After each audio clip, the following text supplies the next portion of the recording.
જીવન પાથે આપણી જાત ઉપર નિયંત્રણ અને અંકુશ કહીએ. જીવનનું અંકુશ ઉપનિષદ આપણી જાત ઉપર આપણું નિયંત્રણ કેટલું.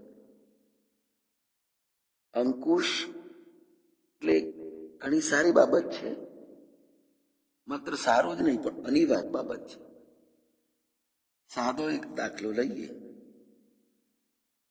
નાકનું ટેરવું ચડાવશો નહીં.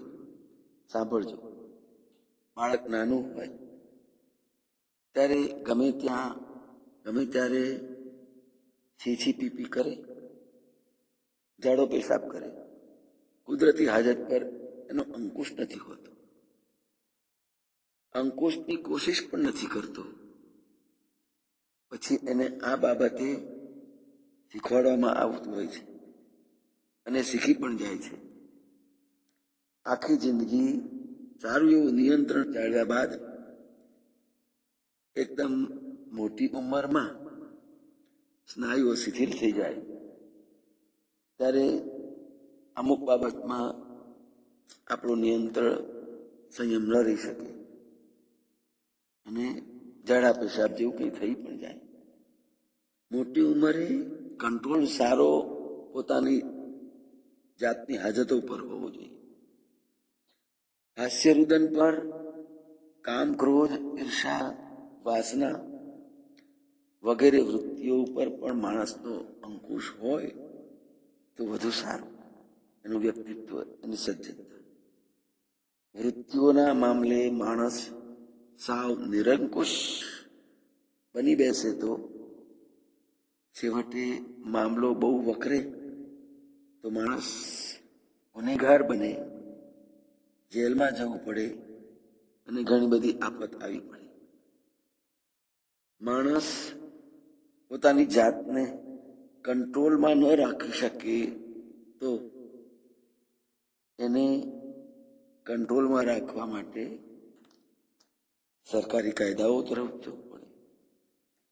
માણસનો જાત ઉપર કંટ્રોલ હોવો જ જોઈએ.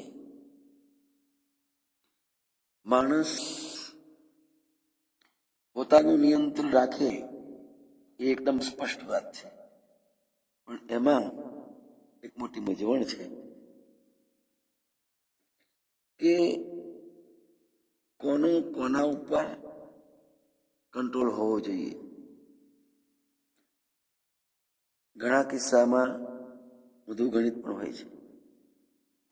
જાજા નહીં, ફક્ત 2 કિસ્સાઓ આપણે જોઈએ. ખોરાક પર કોનો કંટ્રોલ હોવો જોઈએ, જીભનો કે પેટનો?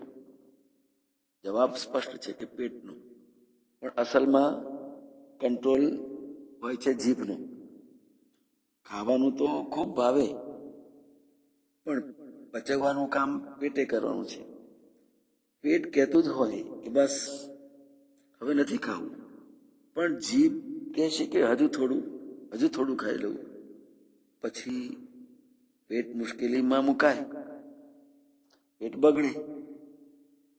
ત્યારે આંતરડા પર કંટ્રોલ કરવાની નાનપણથી જ શીખેલી બધી જ કળા નકામી સાબિત થાય છે. ટૂંકમાં કહીએ તો ખાવાના મામલે પેટનો આદેશ સાંભળવાનો હોય, જીભનો નહીં. પણ લોકો જીભનો જ અવાજ સાંભળે છે, છેવટે પેટ દુખી થાય છે. બીજી વાત જોઈએ. સંજોગો પર કુદરતનું, ઈશ્વરનું, પ્રકૃતિનું નિયંત્રણ, કંટ્રોલ હોય છે, પણ એનાથી કેટલા સુખી કે દુઃખી થવું એ નક્કી કરવાનો કંટ્રોલ મનુષ્યના હાથમાં હોય છે.